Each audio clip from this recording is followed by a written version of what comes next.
ಇನ್ನು ನಿರೀಕ್ಷೆ ಮಾಡಿದ್ದು ಫಲಿತಾಂಶ ಸಿಕ್ಕಿಲ್ಲ. ಆದರೂ ಸಹ ಈ ಸಂದರ್ಭದಲ್ಲಿ ಆ ಮೂರು ಕ್ಷೇತ್ರದ ಸಮಸ್ತ ಮತದಾರರಿಗೂ ಸಹ ನನ್ನ ಅಭಿನಂದನೆಗಳನ್ನು ಹೇಳ್ತೀನಿ. ಇಷ್ಟೊಂದು ನಮ್ಮ ಬೆಂಬಲ ಎಲ್ಲ ಕೊಟ್ಟು ಈ ಒಂದು ನಾವು ನಿರೀಕ್ಷೆ ಮಾಡದೇ ಇದ್ರೂ ಸಹ ಒಂದು ಫಲಿತಾಂಶವನ್ನು ಕೊಟ್ಟಿದ್ದೀರಾ. ಅದೆಲ್ಲನೂ ಕೂಡ ನಾವು ಸ್ವೀಕರಿಸ್ತೀವಿ. ನಾವು ಸಹ ಒಂದು ಅವಲೋಕನ ಮಾಡಬೇಕಾಗಿದೆ, ಏನಕ್ಕಿಂತ ಒಂದು ಫಲಿತಾಂಶ ಬಂದಿದೆ. ಆದರೆ ನಮಗೆ ಸಂಪೂರ್ಣವಾದ ವಿಶ್ವಾಸ ಇದೆ, ಮಹಾರಾಷ್ಟ್ರ ಮತ್ತು ಹರಿಯಾಣ ಅಲ್ಲಿ ಏನು ಫಲಿತಾಂಶ ಬಂದಿದೆ ಅದೇ ರೀತಿ ನಾವು ಸಹ ಮುಂದೆ ಭವಿಷ್ಯದಲ್ಲಿ ಕರ್ನಾಟಕದಲ್ಲೂ ಸಹ ಈ BJP ಸರ್ಕಾರ ಬಂದೇ ಬರುತ್ತೆ. ಈ ಸರ್ಕಾರಕ್ಕೆ ಕೊಟ್ಟಂತ ತೀರ್ಪು ಈ ನೋಡಿ, ನಾವು ಸಹ ಒಂದು ಅವಲೋಕನ ಮಾಡಬೇಕು. ಸಾಮಾನ್ಯವಾಗಿ ಉಪಚುನಾವಣೆಗಳಲ್ಲೆಲ್ಲ ಇದು ಆಡಳಿತದಲ್ಲಿರುವಂಥ ಪಕ್ಷಕ್ಕೆ ಸಾಮಾನ್ಯವಾಗಿ ಬೆಂಬಲ ಕೊಡುವಂಥದ್ದು.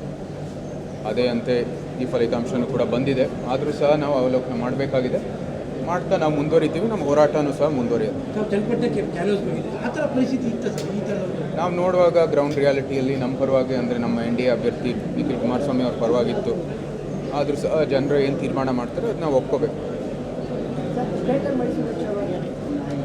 ಈಗಾಗಲೇ ಒಂದು ಇವತ್ತು ಏನೇನು ಅಜೆಂಡಾ ಪಾಯಿಂಟ್ಸ್ಗಳಿತ್ತು ಅದು ಏನು ನಮ್ಮ ಮೈಸೂರಿನ ಸರ್ವಾಂಗೀಣ ಅಭಿವೃದ್ಧಿಗಾಗಿ ಅವರು ಚರ್ಚೆ ಮಾಡ್ತಾಯಿದ್ರು.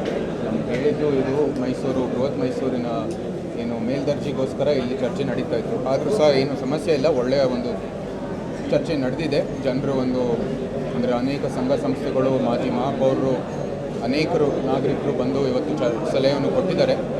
ಅದೆಲ್ಲನೂ ಸ್ವೀಕರಿಸುತ್ತಾ ಇವಾಗ ಮುಂದೆ ಒಂದು ಒಳ್ಳೆಯ ಕಮಿಟಿಯನ್ನು ಸೃಷ್ಟಿ ಮಾಡಿದ ನಂತರ ಈ ಮೈಸೂರು ಏನು ಬೃಹತ್ ಮೈಸೂರು ಮಾಡಲಿಕ್ಕೆ ಏನು ದಾರಿ ಅಂತ ನಾವು ನೋಡಬೇಕಾಗಿದೆ. ಯಾಕಂದರೆ ಇಲ್ಲಿ ಭಾಳ ಸಮಸ್ಯೆಗಳಿದ್ದಾವೆ. ಅದೆಲ್ಲನೂ ಕೂಡ ಬಗೆಹರಿಸಿದ ನಂತರ ಈ ಬೃಹತ್ ಮೈಸೂರಿಗೆ ನಾವು ಮುಂದುವರಿಬೇಕಾಗಿದೆ.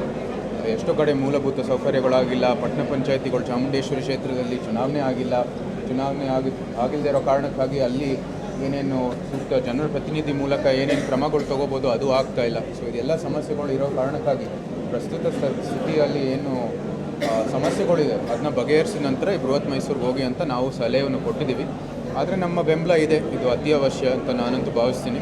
ಯಾಕಂದರೆ ಏನೇ ಇರಲಿ ಕೇಂದ್ರದ ಒಂದು ನಗರಾಭಿವೃದ್ಧಿ ಯೋಜನೆಯಲ್ಲಿ ಅದು ಒಂದೇ ಒಂದು ಬಾಡಿಯಲ್ಲಿದ್ದರೆ ನಮಗೂ ಕೂಡ ಅನುಕೂಲ ಆಗುತ್ತೆ.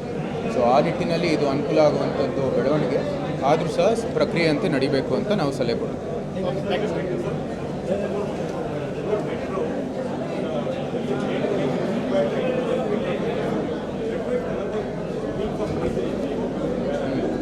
ಇಲ್ಲ, ಮೆಟ್ರೋ ಬಗ್ಗೆ ಬೇಕಾದಷ್ಟು ಕಡೆ ಇದ್ರ ಬಗ್ಗೆ ಆಗ್ರಹವನ್ನು ಕೊಟ್ಟಿದ್ದಾರೆ. ನಾವು ಸಹ ಅದ್ರ ಪರವಾಗಿ ಇದ್ದೀವಿ. ಆದರೆ ಮೆಟ್ರೋ ಬರುವಾಗ ಅದು ಸಂಪೂರ್ಣವಾಗಿ ಒಂದು ಬಾಡಿಯಲ್ಲಿ ಇರಬೇಕು. ಈಗ ಬೆಂಗಳೂರಲ್ಲಿ ಉದಾಹರಣೆ ಅಂತ ಇಟ್ಕೊಂಡ್ರೆ BBMP ಏನು ನಿಯಂತ್ರಣದಲ್ಲಿರುವಂಥದ್ದು ಏನು ವಾರ್ಡ್ಗಳಿದ್ದಾವೆ ಅದರ ಒಂದು ಒಳಗೇನೆ ಅದರ ಸೀಮಿತ ಅದು ಮೆಟ್ರೋ ಆಗ್ಬೋದು. ಅದೇ ರೀತಿ ಇವತ್ತಿನ MCC ಒಳಗಿರುವಂಥದ್ದು ಏನು ವಾರ್ಡ್ಗಳಿದ್ದಾವೆ ಅದರಲ್ಲಿ ಮೆಟ್ರೋ ಬರುವಂಥದ್ದು ಆಗ್ಬೋದು.